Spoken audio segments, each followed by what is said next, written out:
Hey, everybody, welcome to the Sally Ellen podcast. I am so glad you're here. Thank you. As you know, we use this platform as a source where people can share their stories of resilience. And I love hearing all the different stories that come across. While they're same, they're different. People go through different struggles for every story they share, and some of it are so unique. And that's why I have my friend Ira here today. Ira is the founder of Freedom. She's a cancer survivor. She's a Tory Burch Fellow. She'll tell us about that. and her motto is getting people healthier one armpit at a time. And she loves when they find their freedom through that.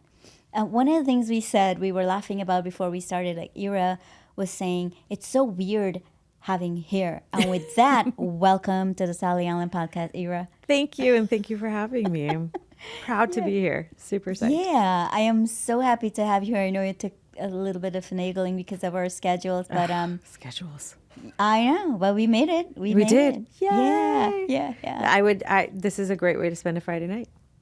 I like Good. it. I'm glad. You know, usually people covet it 5:30, 6 o'clock on a Friday night, and I just love that you feel like this is a great way to spend it. I think, gets me into the weekend, and sharing your story and hopefully inspiring somebody, to get healthier and to thrive, for the weekend.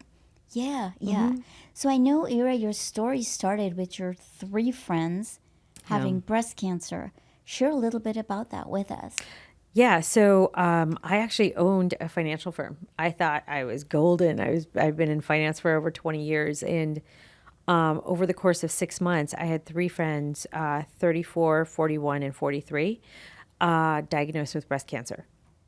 And within 6 months of each other, it was like nonstop. Every other month, somebody was coming in telling me they were diagnosed. And the one thing that I took away from that was the doctors kept saying it's not just what you put inside your body, because we always watch what we eat. Yeah. But for, all of us, our skin is our largest organ, and it does absorb everything you put on it. And the toxicity that's in products, everyday products that I never even knew about, that was the trigger, when my friends were diagnosed, for me to actually start looking at labels, not just from what I eat, but what I actually use. Yeah. So what, I know obviously our armpits are close to the breast, but what Right. got you into looking at the deodorant? Because we put so much products on our body. Girl, let me tell you, as women, we are horrible. We use so much crap, and it is just loaded and loaded with stuff, from shampoos, conditioners, soaps for our faces, gel for our bodies, gel soaps, bar soaps.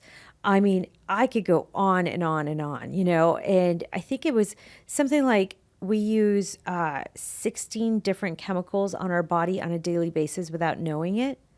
Every day. Yeah. Every day you have 16 chemicals that you're putting on. So I went on the route to, Whole Foods, obviously, right? That's where everybody goes. It's like, I want to get healthy. I'm going to Whole Foods. And which I'm happy to say is now one of our retailers. But back in the day, I went over there and, I switched my lotion. I switched my makeup, most of my makeup. I'm still on the hunt for the perfect mascara, but that's a whole different story. The one thing that I had a lot of trouble switching with was deodorant, or antiperspirant, I should say. And the thing that I didn't know about antiperspirant, and this might shock a whole bunch of people, but antiperspirant's actually an over-the-counter drug. Wow. It is an OTC, which is an over-the-counter drug, because it changes the way your body actually works. Oh my gosh. I know, didn't right? know Aha moment right there. Yeah. Right. And guess where it's at? Like, your armpits are right next to your breasts. Yeah. And by the way, I should tell you, and not to freak everybody out, but this will freak you out, that somebody in the world is diagnosed with breast cancer every 19 seconds. Okay. In the US, it's 1 in 8 women are diagnosed with breast cancer. So it's a pretty strong number. Yeah. Right. And here we are using antiperspirant every single day, right next to our breasts. It was actually invented in the 1940s. Yeah. Like, in all fairness, I think we found things that are not good for us since the 1940s, right? Yeah. But it is a patent. So if it says antiperspirant, then it has to contain that particular recipe, those ingredients. So aluminum, perfumes, parabens. I mean, there's Yeah, I was just going to ask you, what are those ingredients? they're just crap. And combined together. Absolutely. Yeah. So, men have had regular deodorant without antiperspirant, without aluminum for years. And it's been so hard to find in the women's aisle. And basically, antiperspirant keeps you from sweating, right? But here's the deal. That's how your body breathes. That's how your body cools you down, is sweating, yeah. right? And if you think about it, some of the best things that you do, you sweat, right?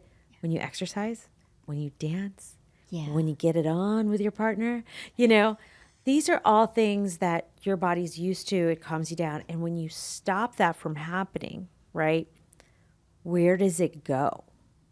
Yeah. Right? One, your body overproduces. So if anybody who claims they sweat a lot, it's probably because they're using too much antiperspirant, because your body's overproducing. But two, where does it release? It doesn't. It just goes right back into what we call our garbage sacks, which is our breasts, right? It might not. It can't. Nothing can get out, right? So I'm not a doctor. I don't claim to be one. I don't play one on TV. But that being said, I don't want anything keeping my body from doing what it needs to do naturally. Yeah. What it was created to do, and that sweating is one of them. I never looked at antiperspirant from that perspective. Yeah. Like, never. So, wow. Yeah. Okay. That's mind-blowing, right? So you want to stick to just a deodorant, because really, I mean, nobody really minds sweating that much as long as you don't smell. I use Dove's deodorant. I don't know if it's an antiperspirant. I gotta go look at it. It is. We'll get you some product. Okay. I have some. Don't worry. Well, you're taking care. Save my life, my friend. We've got it. We've got you covered. I brought some freedom with me, so don't you worry. We're good. Thank you. So I know from hearing your story before, you started on this journey of creating this freedom brand because of your friends. So I thought. Yeah. Right? Okay. Yeah. So last year, March of last year, I was diagnosed with breast cancer. So here I thought, I'm helping women. I'm helping my friends. Look at what I'm doing. Yay me. And little did I know that I actually created this company for myself, because I was that 1 in 8. And knowing what I knew going into getting diagnosed, which I have to share, I had my 1-year scan the other day, and knock on wood, we were looking good. So, oh, yay. Congratulations, Ira. Thank you. But what's interesting to me is that so many things I didn't know about breast cancer, and I learned through this journey. And, I don't know if it was God's way of just saying, hey, listen, let me teach you more. You have more to teach. You have more to help, and the fact that the success rate is huge, for if caught early, it's like 99% success rate, that you're going to live. So it's no longer as scary as it used to be. And reconstruction options, I mean, they use my back muscles to create breasts. It was the craziest thing. And my back fat to make boobs. It's so cool. It's so nice that it was useful. I mean, through chemo, through radiation, through everything else. Like I said, I'm just lucky to have hair at this point, right? So it's just so weird, because I didn't for a year. So So here I am creating it for my friends, but it was really for me. Yeah. Isn't that weird? And how long after when you started created it for your friends and you thought you were helping your friends, did you discover that you have breast cancer? So I got to tell you, we started this company as kind of a side hustle. Yeah. Right. And I recommend it to everybody. Like, do not quit your day job. Right. If you want to go out there and change the world, that's fine. But like, be smart about it. Keep that stress level lower, so you at least have a little income coming in, and try it on the side and see if it works. If it starts taking off, then you got something good going. And that's basically what I did. We made it in my kitchen for a long time. That was a very great day when we got a manufacturer. I was just going to ask that. We could actually cook some food in the kitchen instead of deodorant. Yeah. So we started in my kitchen, and then we ended up renting a kitchen for a while and having a whole crew come in on Wednesdays. I'll never forget that. Wednesday, 6 p.m. till 2 o'clock in the morning, we were cooking deodorants with a team of about 8 people. In a like sanitary kitchen. We had to have health permits, everything. And then we got it to a level where now we have 3 manufacturers. So it's definitely evolved, and we took our time through that whole thing. But I would say that I had to sell my other company, and it took about 2 years as a side hustle for me to sell the other company successfully, which was great. So about 2018, and then I was diagnosed in 2022, so 4 years later. So it was after you sold your business and you got this one up and running Yeah. and everything, then you were diagnosed. Yeah. Yeah. What was your reaction like when you were diagnosed? Like, I'm doing all this good for my friends. Well, now I'm doing it for the world. I'm doing good. And what is this about? Takes you a minute, right? I was Yeah. over in Dubai, actually. We were expanding out there to the hotels, and I was over there for some meetings, and that's when my doctor called me. So I was actually by myself and very far away from home, which was really tough and maybe a blessing in a way, right? Because you kind of have to come to terms with it yourself. But the other part of me was like, okay, so I'm going to get a boob job. This is kind of cool. Like I'm looking at the positives. Yeah. I definitely did not think I was as advanced on the breast cancer scale as I was. I had what's called lobular cancer, which is the second most common type of cancer, of breast cancer. And it tends to be bigger. And it tends to be very sneaky. So were you getting your annual checkups? Oh, okay, ladies, anybody who's listening. So over 50% of the female population has got dense breasts. Okay. So if you're listening out there and you've got dense breasts and you have a mammogram, you might as well do nothing, because a mammogram will not see anything in your dense breasts. Didn't know that, by the way. My tumor is 10 centimeters, which is huge. That's like, that's a good orange, right? Yeah. And it did not show up on the mammogram at all because my breasts were so dense. Oh my gosh. So had I known, I would have gotten an ultrasound every single time after. Yeah. I'm surprised my doctors, I've had this conversation with my doctors. I'm like, how are you not recommending an ultrasound every single time a woman has dense breasts? And they really couldn't answer it. But I think it needs to be mandatory. I've asked for ultrasounds before, and they're like, you have to have a mammogram. Well, here's the deal. Like, mammogram's not going to see anything in my breast. Yeah. So I felt it. I felt the lump. It was like, if you feel a pea, like a little rock, right? That's kind of what it felt like, was a little rock. And I've had cysts in the past and everything else, and those are just round and you could kind of move them around a little bit. But this guy wasn't moving, and it was kind of sharp and jagged, right? So I asked my doctor, and she said, you have to have a mammogram. I said, I want an ultrasound. Like, you got to give me both. So she goes, only if you get a mammogram first. So I went to get the mammogram with a nice $500 copay, right, for it to show nothing. Yeah. Yeah.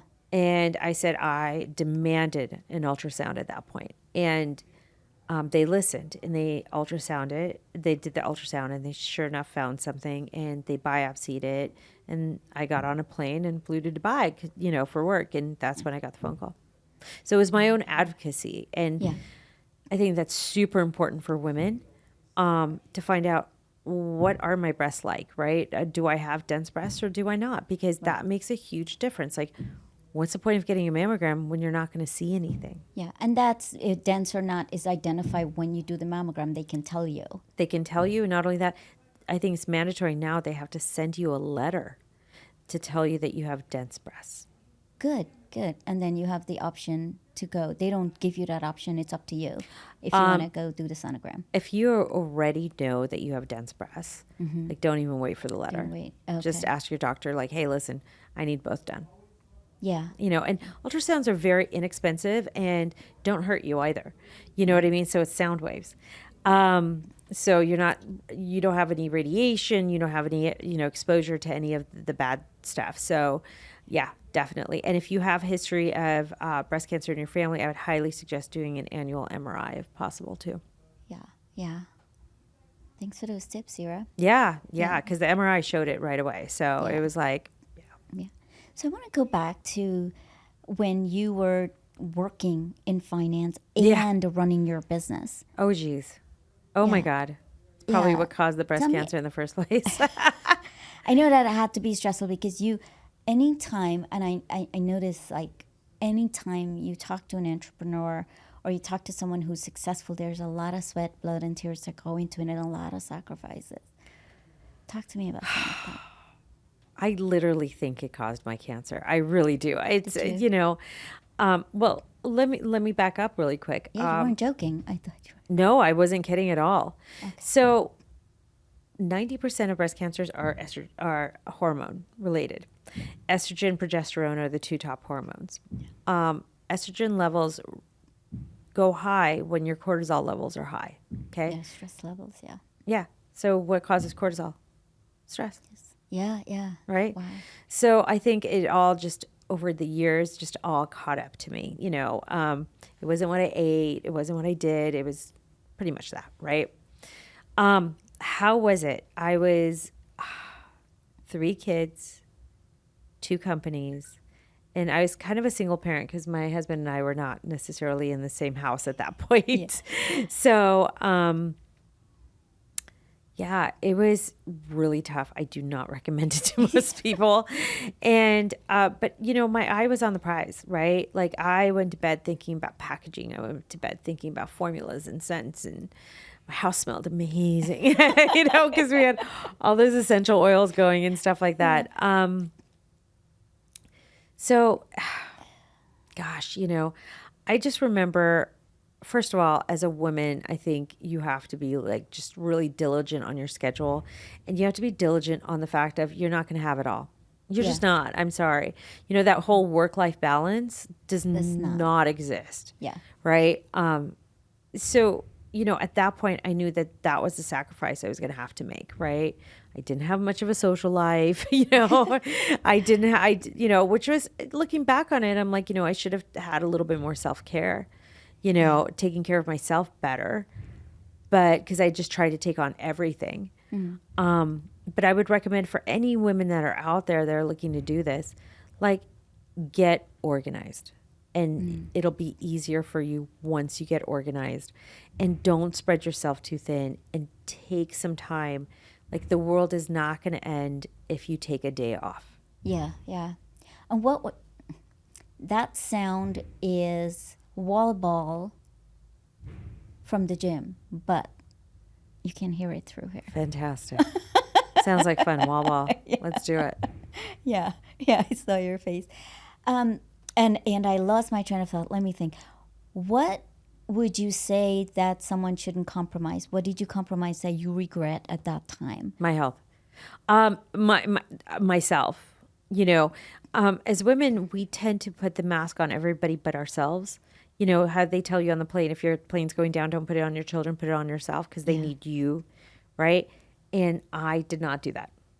I'll be the first one to admit that if somebody needed something, I was there, right? Whether or not I had time, I had slept, I had relaxed, I just tried to do freaking everything. And, exercise, take care of but exercise for me wasn't like a release necessarily. It was exercise to me. It was just to maintain, a figure, or, my food or whatever. And what I should have been doing, in my opinion, and I wish I had, is probably more meditation. Yeah. More long walks. Even going to an amusement park with my kids every once in a while, like actually enjoying myself and prioritizing me over prioritizing everybody else. And, you guys, it's not all the time, but once a week, give yourself a couple hours, like actually make an appointment in your calendar to do something for you.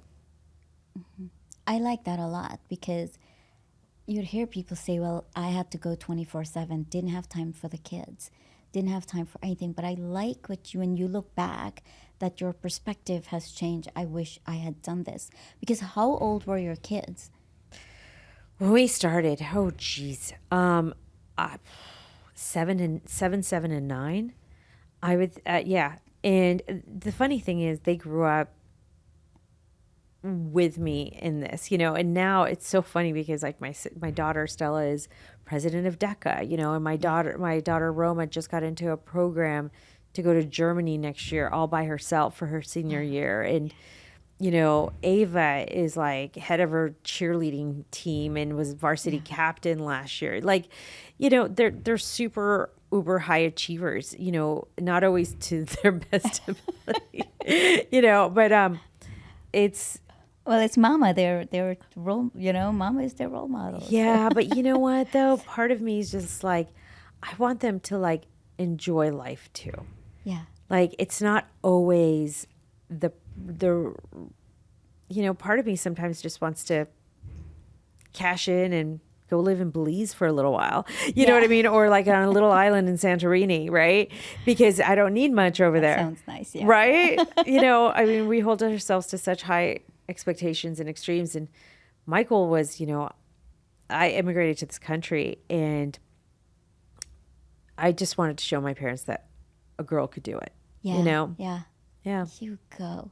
Yeah. So when you found out that you had cancer, did it discourage you from what you were doing, building your brand and making deodorants and this product line? Were you angry? What state of mind were you in? So I have to tell you, I never really got angry because it wasn't like, oh, woe was me. What was I going to do with that anger? Mm-hmm. Anger doesn't help you. Anger stays in your body. In fact, I think I got happier in a weird way because, so first of all, with my treatment, especially with the chemo, it put me into menopause immediately, which, by the way, ladies, every woman's going to go through. Yeah. And you are not known to be the nicest person during menopause. And I remember when one of my good friends went through menopause, which I will not say your name, but if you're listening, you know who you are. She was not nice. She had a really tough time with it.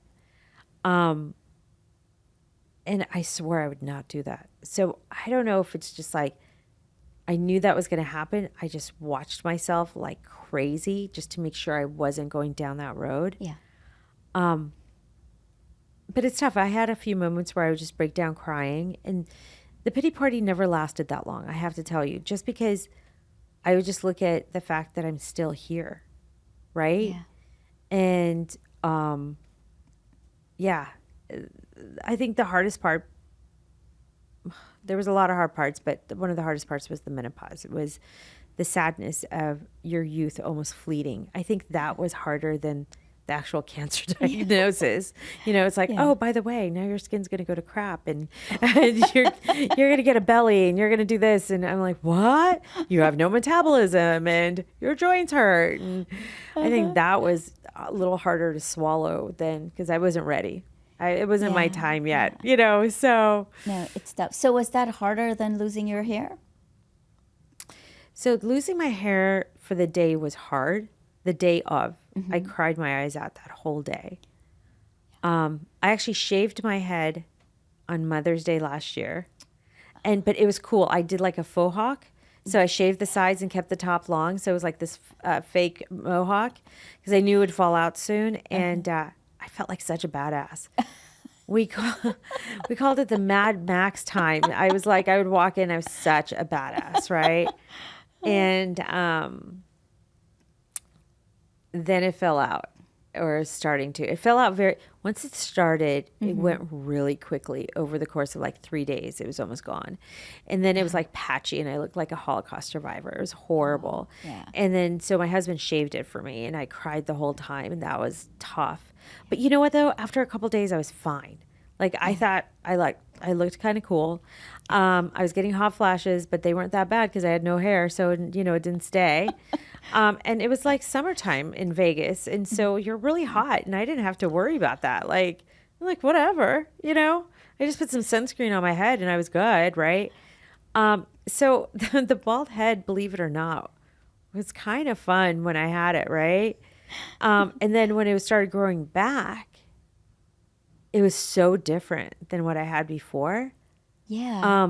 I had really limp, straight, light brown hair that I had blonde streaks going through. And what came back was this dark brown, thick curliness, right? That I'm like, I don't know how to do that. I spent 50 years with straight hair. Yeah. Like, What do I do with curly? what do I do with curly? Like, where did this happen? You know? And so it was just a really pleasant transition. And I was super blessed to see what I looked like with no hair. I was super blessed to see what I looked like with short hair. And I'm super blessed to see what I look like with curly hair. You know? Ira, how was your chemo treatment? How did did you struggle with it, going through it? Was it difficult? I know losing your hair was a hard part of it, but the whole process. So chemo wasn't too bad for me. Okay. I did it through an IV. I didn't need a port because I only needed 4 treatments, and they were three weeks apart from each other. You know, one of the hardest parts of cancer, especially first diagnosis, is all the doctor's appointments, because you're literally going to the doctor, you're getting like blood drawn or tests done every other day, you know, or every day in some cases. And then when you have the chemo, you're there for 4 hours, then you have to come back the next day for another shot. Then you have to come back the day after for some hydration. It's like, it's nonstop, right? Mm-hmm. And they're always poking and prodding at you. So, that was hard. The actual chemo wasn't horrible for me. My doctor was really cool and suggested some supplements that would help. And I'm not going to say them here just because if anybody's going through chemo, like every chemo is different. So, yes, yeah. Radiation was actually more difficult for me. The actual radiation process wasn't hard. It's 10 minutes a day, every single day for 6 weeks. But what happens from radiation after the fact was brutal on me. It burned me really badly, like my whole right side and even haloed to my left side. Oh my gosh. My skin was like paper. I lost my reconstruction because of the radiation. My skin wouldn't hold the implants. Oh my gosh. So they had to, so I had 4 operations to get rid of that. And finally, and I had infection after infection because of it, because it kept opening my scars. And they ended up doing what's called a double lat flap, which is kind of cool. It's a little older, but Dr. Goldman, who's awesome in Vegas, I love him. He was going to do a deep flap, which is from your stomach. It's not a muscle. They take your fat. Actually, it's kind of like a tummy tuck, and they use it to make breasts out of it. But he was so cool, and he was like, "You don't have enough stomach fat." I'm like, "I love you, love you." Yeah. But he's like, "You get enough on your back," and I'm like, "Ah." So they cut my back from end to end and flipped my back latissimus muscle up, made little breast mounds. He hasn't put anything in them yet. But whereas after a double mastectomy, you don't have anything, right? And you just have skin. And my skin wasn't holding anything. Yeah. So we couldn't put anything in there. So 15 years ago, I would have been just flat and with no hope of anything, right? Now I have a breast mound made from my muscle. So it's warm and it's got, circulation and everything. And then in a couple months, he's going to put implants in there and they're going to look like boobs. Wow. It's really amazing. It sounds really amazing. Yeah. They look amazing. I still look like I have little boobs. Yeah, that's my back fat. So it looks awesome. My back looks fantastic now. It looks like I had a big back lift. Ira, I just love your positive attitude and how transparent and vulnerable you are. Thank you so much I hope this would help someone who's listening to it. But as you are going through all of this, what got you through it? I know family and friends, but the mental stability you're talking about, it seems like your mental resiliency was really strong. I hope so. It's you don't even know. I mean, I have my moments. I think we all do, right? Yeah. I go dark. That's the best way to explain it. I just feel like a dark veil just kind of comes over me. Mm-hmm. But then I take my time for that. and I let it process, right? I don't act on anything. I just take it easy at that point. But for me, I want to see my grandkids, right? Yeah. I want to see my kids go to college. Well, maybe one. I don't know. I don't know about college so much anymore. There's things I need to do, right? So this is a big bump in the road, Yeah. but there's plans. So I need to get to those plans, and I need to take care of me. And I have 3 humans that I created, and I need to be around for them. I love that. So what I'm hearing you say is that you kept your why and your North Star in front of you Of course, you have to get through that. get through anything. Anything, I think to do anything, like, even when we hire people at the office, right? I give them that North Star at the very beginning. I'm like, here is your ultimate point, right? Because that's kind of how I work. Like, where do I want to be? What is the goal of doing any of Anything. this? Right, right. Right? And I think people really should think about that instead of Yeah. just doing things just to do things. What's the ultimate goal for it? Right? And I always say that, like, what is your North Star and what you're currently doing? Does it align with your North Star and where you're going? Yeah, for sure. Yeah. You know, you want to go spend some money, you want to do something crazy. Okay, does that align with who you are? What are you going to feel like afterwards? Yeah. Right? Yeah. Think about that for a second before you do something, right? You Yeah. want to climb a building? Don't know why you would ever want to do that. But you know what I mean? Like, We had Ava on the show, and she was sharing the same thing too. I think it's an entrepreneurial mindset where she was saying a lot of people go to her and say, what do they say? Like, I want to start a business, just a pizza business. She's like, why do you want to start I don't know. I have some money. I just want to do something. right. And just like you were saying, she gave the same advice. Just think through, what do you want to do? Does it align with what your passions are? Absolutely. Like, even we pivoted the business. We just pivoted the business again. We're doing all natural, like, makeup wipes and deodorant wipes and stuff. And we're working with some really big hotel groups, which is wonderful. But everybody's like, they're not deodorants, But I'm like, Yeah. yeah, but they're all clean. And they're made out of bamboo and tree pulp, right? Like, it's great for the environment. It's great for your body. It's great for your face. Why would we not do it? Yeah. Because my ultimate goal is just to really create beautiful products that look good, smell good, and actually work. I'm sick of hugging a tree to get something clean, right? Or getting the really luxurious products that say they're clean, but they're really not, right? Right. So, like, we want to give people freedom from not having to worry about any of that. Yeah. I love that. Your goal is to create clean products for people. So you're willing to pivot and not hold on to actually live a blockbuster life. We know how that went, right? Right. Yeah.